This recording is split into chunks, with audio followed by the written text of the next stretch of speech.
வணக்கம் மேடம். இந்த இதை பற்றி பண்பாட்டு ஒரு பண்பாட்டின் பயணம் சிந்து முதல் வைகை வரைங்கிற தீமில் நாங்கள் பண்ணியிருக்கோம். அதை பற்றி கொஞ்சம் சொல்கிறீங்களா? அந்த ஏதாவது ஆன்சர் இந்த நாங்கள் வருஷம் ஒரு தீம் எடுப்போம். சரி. ஸோ எங்களோட 15th இயரில் நாங்கள் என்ன பண்ணோம்னா, ஒரு பண்பாட்டின் பயணம் சிந்து முதல் வைகை வரை அப்படிங்கிற டாபிக்கு சார் பாலகிருஷ்ணன் சார் எழுதப்பட்ட ரிட்டையர்ட் பாலகிருஷ்ணன் சார், அவர் IAS, அவர் எழுதப்பட்டது. அவர் என்ன பண்ணார்னா, ஒரு இண்டஸ் வேலி சிவிலைசேஷனும் தமிழ்நாட்டில் நடந்திருக்க அந்த ஆர்கியாலஜி ரெண்டுத்தையும் கம்பேர் பண்ணியிருக்காரு. ஸோ அந்த கம்பேர் பண்ணி எழுதின புக்கை தான் நாங்கள் வந்து ஆர்ட்டாக ரெப்ரசென்ட் பண்ணியிருக்கோம். அதில் வந்து நான் ஒரு டாபிக் எடுத்தது தான் பானைத்தடம். ஸோ இதில் என்ன சொல்லியிருக்காங்கன்னா, இவங்களை வந்து பாட்டர்ஸ்னால் சொல்ல மாட்டாங்க, குயவர்கள் அப்படின்னு தமிழில் சொல்கிறாங்க. இவங்க என்னென்னா கல்ச்சரல் லீடர்ஸ் அப்படின்னு சொல்லியிருக்காங்க. அதே மாதிரி கீழடியில் கிடைச்ச பானையும் சிந்து சமவெளியில் கிடைச்ச பானையும் ஒரே மாதிரி இருக்கிறதா சொல்லியிருக்காங்க. அந்த காலத்தில் நிறையா மண்பானைகள், குடிநீர் அதுக்கெல்லாம் அதுதான் யூஸ் பண்ணியிருக்கிறனால அவங்க வந்து நிறைய ஆக்சிஜன் லெவலை ஏற்றி மெடிசனல் வேல்யூ இன்க்ரீஸ் பண்ணுறதுக்காக என்ன பண்ணியிருக்காங்கன்னா ஆக்சிஜன் ஆட் பண்ணியிருக்காங்க. அதனால தான் அந்த பானைலாம் வந்து கருப்பாக இருக்குது. அதே மாதிரி அக்கிங்கிற நோய்க்கு அந்த காலத்தில் மருந்தே இல்லை. அதுக்கு இவங்க யூஸ் பண்ணுற அந்த களி மண்களை தான் வச்சு ஏதோ அதில் எழுதுறதா சொல்லியிருக்காங்க. அதனால் இவங்க தான் வந்து ஒரு சூப்பர் ஹீரோஸ் மாதிரி அந்த நோய்க்கு. அந்த காலத்தில் அதுக்கு வந்து மருந்தே கிடையாது. அதுக்கு இவங்க தான் வந்து ஒரு சொல்யூஷனாக இருந்தாங்க. அதுக்கப்புறமா வந்து அந்த காலத்தில் இந்த மாதிரி கேமலை வச்சு தான் வந்து பானையெல்லாம் எடுத்துகிட்டு டிரான்ஸ்போர்ட் பண்ணுறதுக்கெலாம் யூஸ் பண்ணியிருக்காங்க. அதே மாதிரி மதுரை மீனாட்சி அம்மன் கோவிலில் இவங்க ஒரு முக்கியமான ரோலை ப்ளே பண்ணியிருக்காங்க. லைக் அந்த சாமிக்கு படையிலிடுறதுலேருந்து பூஜை செய்கிறதுலேருந்து எல்லாமே இவங்க தான் பண்ணியிருக்காங்க. ஆனால் சமுதாய ஏற்றத்தாழ்வுகள்னால இவங்க ஒரு பானை செய்பவர்கள் தானே அப்படின்னு சொல்லி தாழ்த்தப்பட்டிருக்காங்க.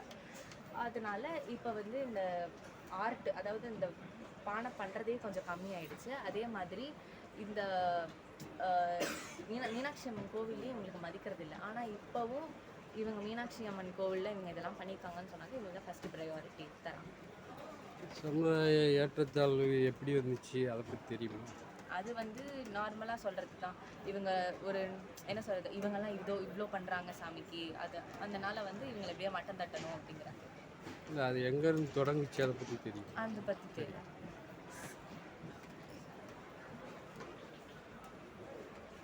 சொல்லுங்க தம்பி, உங்கள் பேர் சொல்லுங்க. என் பேர் அருள்மொழி. நான் வந்து அருள்மொழியா? அது யார் பேருன்னு தெரியுமா? தெரியும், ராஜராஜ சோழன். சரி. இதில் அந்த ஒரு பண்பாட்டின் பயணம் சிந்து முதல் வைகை வரை அப்படிங்கிற டாப்பிக்கில் எனக்கு அடுத்த டாபிக் செம்பு மற்றும் வெங்கலம் காலம். ஏன் காலம்னு அப்படி சொல்கிறாங்கன்னா, அந்த காலத்தில் சிந்து சமவெளியில் 70% பொருட்கள் செம்பால தான் செஞ்சுருக்காங்க.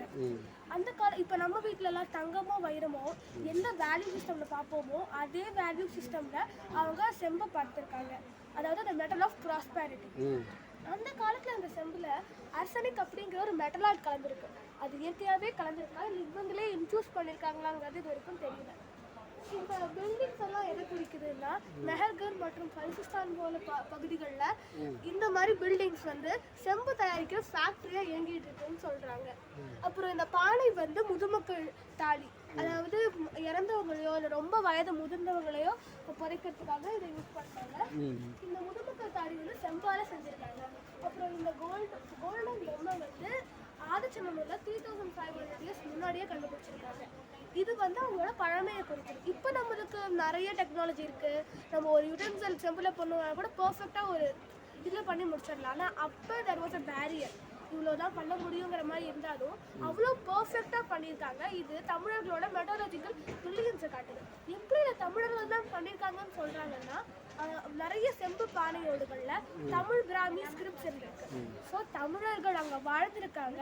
அங்கே அவங்க நிறைய விஷயத்த கற்றுட்டு அதையும் நல்லா எக்ஸ்பிரஸ் பண்ணியிருக்காங்கங்கிறதுக்கு இது ஒரு ஆதாரமாக இருக்குது.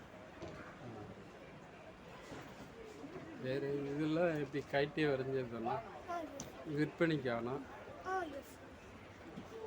இதெல்லாம் என்ன எதை குறிக்கிறது தெரியுமா? குறியீடுகள் என்ன காரணம், இது என்ன தெரியுமா? அதோட பயன் தெரியுமா? அது என்ன பயன்பாட்டுக்கு?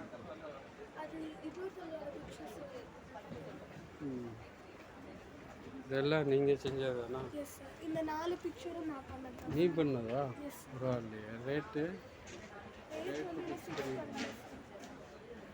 பரவாயில்ல, நல்லா இருக்கு.